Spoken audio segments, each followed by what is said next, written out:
Yo, what is up everybody? It's Tokersins.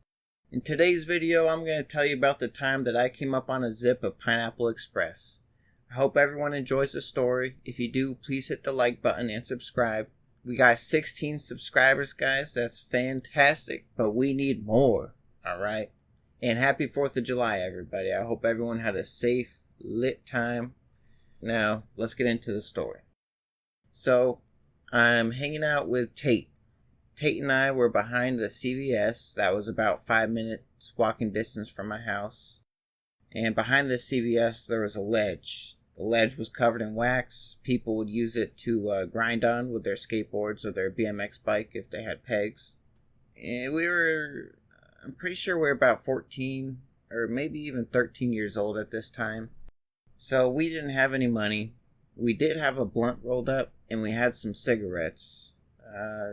I was probably smoking Newports at this age. You know, I started with Newports, went to Turkish Royals, and then I went to Camel Crushes, and then I went to Marlboros, and then I quit. I used a vape to help me quit cigarettes. One of the best things I ever did.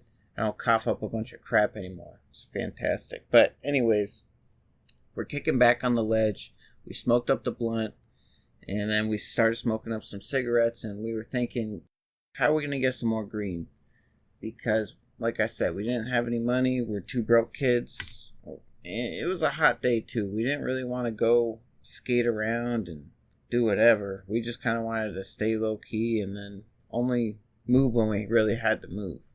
So, a little bit of time goes by and this kid comes walking across. And this kid, I recognized him from school.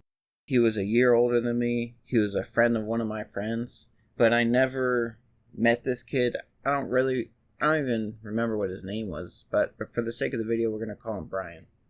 Brian comes up to us and he's like, hey, it smells good. I could tell you guys were smoking some green. Do you want to buy some from me? I didn't tell him I didn't have any money right off the bat. I just said, what do you got? Let me see it. So I got some Pineapple Express. Let me go grab a nug. I'll be right back. All right. He goes off to the left. And he comes back within like 3 minutes. And he was walking and he didn't have a car. So it's kind of suspicious, but he showed me the nug. It was fire. I told him, yeah, it looks good, but I can't afford it right now. I don't have any money. Let me get your phone number and I'll hit you up for when I do need a sack. So, all right, yeah, he gives me his phone number. And then he walks off to the right direction. I look at Tate, and Tate looks at me, and we're like, dude, how the hell did he go get a nug over in the left direction and be back within like 3 minutes? Over in this left direction was just behind all the business complexes. So we thought that was kind of suspicious. And I had a feeling he had a stash over there because he was also telling me, anything you need, I got an ounce of it right now. So I'm thinking, there's an ounce hidden somewhere over there in that direction. And we got to find it. But we wait for the kid to walk. Where we were sitting, we could kind of see him walking. And he crosses the street and he goes up the hill. He's gone. Tate and I get on our skateboards and we start skating down to the left direction. And we're looking around like, where could he have hid this stash? He walked over here. It had to be within like a minute and a half walking distance because he came back in 3 minutes. That doesn't even take in consideration of him opening up the jar and grabbing the nug. So we're looking real close, and then I see he moved this, there's like a big display shelf thing that was behind one of these businesses. And I spent a lot of time going behind this place. Every other day I would go because, we're just, I don't know, it was a spot to go. A lot of us would kick it there sometimes. I could tell if something was moved around within a couple days. And this thing isn't where it used to be. So I go up to it and I'm looking on it. I climb up it a little bit and I look on top and I can see shoe prints. So I'm looking around like where could this shelf could have been moved to aid him climbing up on top of it and getting somewhere else. Now, next or close to this shelf thing, there was like an electricity junction box, one of those big green ones, and there's shoe prints on top of that too. And close to that was the roof. So I'm thinking, all right, he used this shelf to get on top of the junction box and he went up on the roof. So that's what I tried doing that, but The shelf wasn't very sturdy. I didn't feel comfortable climbing on top of that. But I've been on top of this roof a few times before.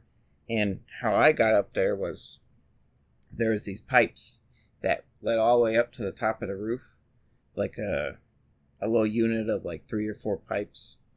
And I would use my hands to pull onto the pipes. And then I would use my feet to walk on the wall. So I'm like kind of walking or crawling on the wall. And I'm keeping myself up using the pipes. I get up to the top. And I see a sleeping bag up there with a giant ass backpack. Like a 3-day hike kind of backpack. It was huge. And I look around. I tell Tate, I'm like, yo, dude, keep an eye out. Because Tate didn't want to come up here. He was too spooked. I told him, keep an eye out. I think I found it. So I go over there. I open up the sleeping bag. I didn't see shit. And then I dump out the backpack. And it's just a bunch of clothes. So I start squeezing the clothes to see if there's anything hidden. And there's like a big rolled up t-shirt. And it was solid. So I unrolled it. And there was a jar. A full zip of that Pineapple Express. I grabbed that. And then I checked to see if there's anything else that had value to me. I don't remember there being any. I think there was like some headphones. Like some little earbuds or something. I may have grabbed them. But left all the crap there. I didn't put nothing away. I look over the roof and I go over to Tate. I'm like, hey, dude, I'm about to come down. Are we good still? Yeah, he's come down. So I shimmy on down the pipes. And we go in the left direction once I get down. We go around. We get closer towards my house. And there's like a little spot in the bushes where we could like get away from the cars and, you know, do our thing. We go in the bushes and I break it out. And we're looking at it like, damn, dude. That's what's up. I'm like, all right, Tate. You stood watch for me. I'm going to hook you up with something. But we got to get to my house so I can weigh it. It's like, all right, for sure. So we put it back. We put it away. We keep going to my house. I break out the scale. Weigh it out on the patio.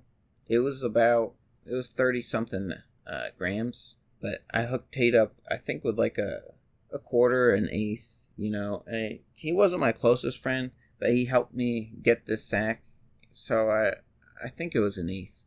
But he was stoked, you know, something was better than nothing, and at this age, we didn't have nothing, you know, so a whole zip when you're 14 years old and you don't have any money, it's huge.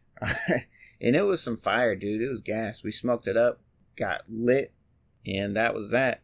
You know, it was a scummy thing for me to do, thinking back on it now. You know, the kid, he wasn't kicked out of his house, but I don't know if that was like his little spot to make it look like a homeless dude was staying there or something. Just so he could peddle some green and make some money. But I don't know, man. It is what it is. You know, he should have been smarter with his stash. I hope you guys enjoyed the story. Like I said, give me some love, subscribe. I got another story coming once a week. So next week, around Sunday, stay tuned. Have a great day, guys.